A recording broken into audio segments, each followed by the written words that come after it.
Nous avons démarré une campagne avec un retard de pluie, donc ce qui a induit une baisse de la superficie emblavée. Habituellement, on doit faire une moyenne autour de 4,5 millions d'hectares. Cette année, nous avons fait 3,6 millions d'hectares. Donc déjà, il y a 1 million d'hectares qui n'a pas été installé en céréales lors du démarrage de la campagne. Puis il y a l'absence de pluie dans la phase critique des céréales, qui sont janvier et février. Donc c'est une composante de rendement important lorsqu'on parle de talage, etc. C'est un langage technique. Et puis après, il y a le retour des pluies durant le mois de mars, et donc qui a contribué à l'amélioration du couvert végétal en général, l'amélioration aussi des conditions d'installation des cultures de printemps, d'amélioration disons, du déroulement de la campagne en général. Mais lorsque vous avez une superficie céréalière qui est réduite et vous avez l'absence de pluie dans un stade critique, tu as un double effet, baisse de rendement, superficie donc moins importante, ce qui a conduit à cette baisse de la production de 70% par rapport à la question de l'approvisionnement en céréales au Maroc. Il y a deux composantes. Il y a la production nationale et la production importée. La production nationale contribue actuellement en termes moyens parce qu'il y a la production qui est destinée à l'outil industriel à travers les minoteries et puis il y a tout un autre réseau qui est la minoterie traditionnelle. Et donc, si je prends globalement, en moyenne, durant la période du plan Maroc vert, la production nationale a couvert 60 à 65% de nos besoins. Ça veut dire, cette moyenne, il ne faut pas oublier qu'il y a des années où la couverture est très faible. Nous avons vécu l'année de 2012, l'année de 2016 et l'année de 2019, 2020. Donc, c'est des années de sécheresse qui se sont présentées et qui ont fait que la production nationale est faible. Donc, le taux de couverture, fatalement, il est faible. Et donc, on est obligé d'importer.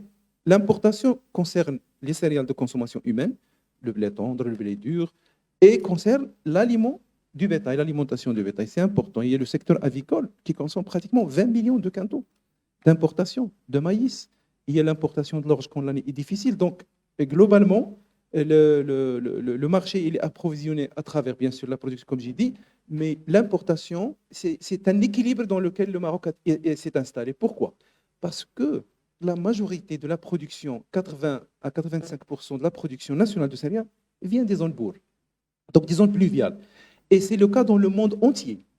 Et ce que vous voyez aujourd'hui de flamber des prix avant la crise ukrainienne, c'était dû aussi aux sécheresses au Canada, aux sécheresses au Brésil, aux sécheresses aux États-Unis, en Australie. Donc, lorsqu'il y a une sécheresse mondiale comme ça, les marchés mondiaux en pâtissent et les prix augmentent.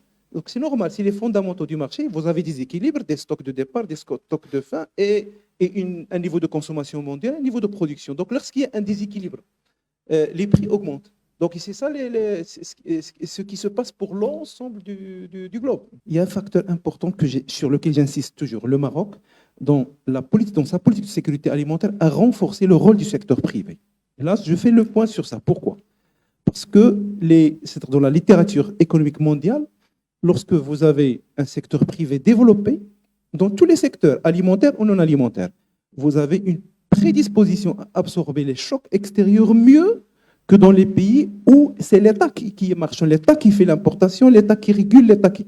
Et donc, c'est le cas pour le Maroc. Nous avons développé un secteur privé céréalier très professionnel qui a une très bonne connaissance mondiale des fournisseurs, il a des relations, il est intégré dans les chaînes de valeur mondiale.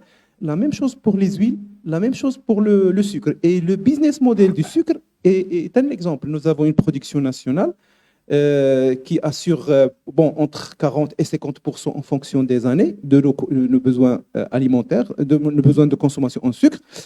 Et le reste, il y a un outil industriel qui s'est installé dans le business aussi de l'importation. Il importe, il transforme, il exporte.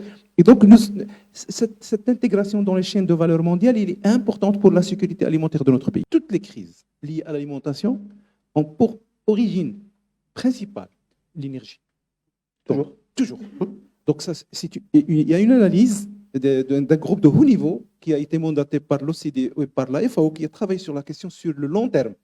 Et donc, historiquement, quand vous prenez et regardez ce qui s'est passé dans le temps, vous avez l'énergie. L'énergie, c'est l'enclencheur de tous les problèmes, y compris ceux des céréales, parce que l'agriculture en général, soja, céréales, sucre, se trouve comme on dit, entre le marteau et l'enclume. C'est-à-dire vous avez des prix d'énergie élevés, donc qui tentent les producteurs de cultures sucrières, de céréales, de produire du biocarburant à partir de l'alimentation. Donc, ils font concurrence à la consommation humaine. Et vous avez les intrants qui augmentent. Le transport, vous avez le fret et vous avez les engrais. Sur la question d'approvisionnement, le secteur privé, il est plus performant. Et c'est une force pour le Maroc. Plus performant que le secteur public. Que le secteur public. Le secteur public, il est dans son rôle, et le secteur privé, il est dans son rôle.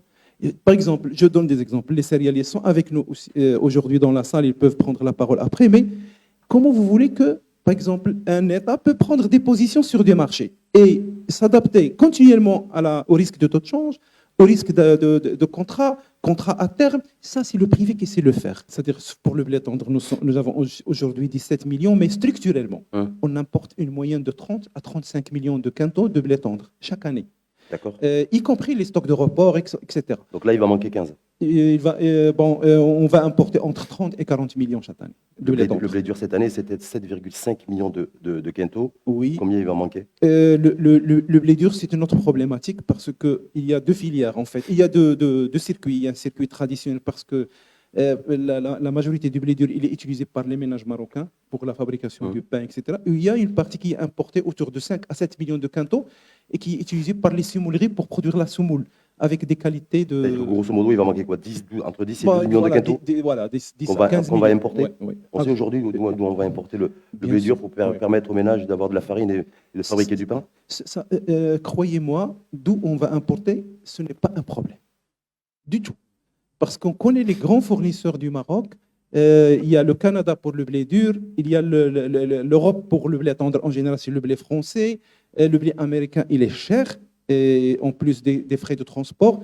Il y a l'Argentine, mais c'est des petites quantités. Il y a la mer Noire. La mer Noire, on est autour de 25-27% d'importation de cette zone, mais ils peuvent être compensés parce qu'il y a d'autres sources qui émergent aujourd'hui même dans la mer Noire, notamment la Roumanie, la Hongrie, la Bulgarie, aussi qui se positionnent sur le marché, en plus de l'Inde. Mais l'Inde, il a pris une décision de limiter exporter, de couvrir ses besoins, verrouiller ses besoins internes. Exactement. Mais les exportateurs traditionnels, ils sont sur le marché, ils vont exporter. C'est vrai, le prix, il y a des incertitudes sur le prix, mais je ne pense pas qu'il y a un problème global d'offres. Pouvoir public, je le dis toujours, doivent aller dans le sens de faire les meilleurs choix et des choix optimaux.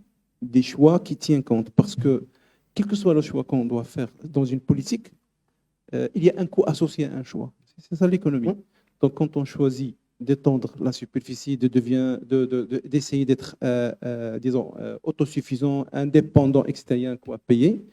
Lorsqu'on choisit de faire jouer les mécanismes de marché et trouver un équilibre entre l'État, le privé et la gestion de la ressource, et là, on a un coût à payer, donc on doit faire les meilleurs choix. Ça, c'est important. Aujourd'hui, comment on fait le choix? On doit le faire en tenant compte, au-delà des concepts, on doit tenir compte de la réalité, c'est-à-dire des contraintes que nous avons d'ordre climatique, contraintes foncières, contraintes d'eau et de disponibilité en eau. Et donc, lorsqu'on prend l'ensemble des facteurs, et en même temps, avec l'objectif, bien sûr, d'assurer la disponibilité alimentaire, d'assurer l'alimentation pour le citoyen. Et donc, les choix doivent tenir compte, partir de cette réalité avec une analyse objective. Et au Maroc, le choix de sortir dans les années 80 de la politique d'autosuffisance à la politique de sécurité alimentaire était fait sur cette base. C'est-à-dire nous avons une politique, on l'a évaluée, on a vu que malgré les efforts que nous avions faits, il y a certains échecs, et puis le Maroc est passé à la question de la sécurité alimentaire. Et depuis, je pense que notre pays n'a jamais été exposé à des situations d'insécurité. Depuis le choix d'une politique de sécurité alimentaire responsable, je dis responsable, parce qu'aujourd'hui, le débat sur la souveraineté alimentaire, on va peut-être revenir dans ce séminaire, on va glisser après, c'est parce que le Maroc a fait le choix d'assurer un minimum stratégique, 50%, 40%, 60% en fonction des produits alimentaires, et de recourir à l'importation tout en valorisant le reste des ressources pour pouvoir couvrir ces importations.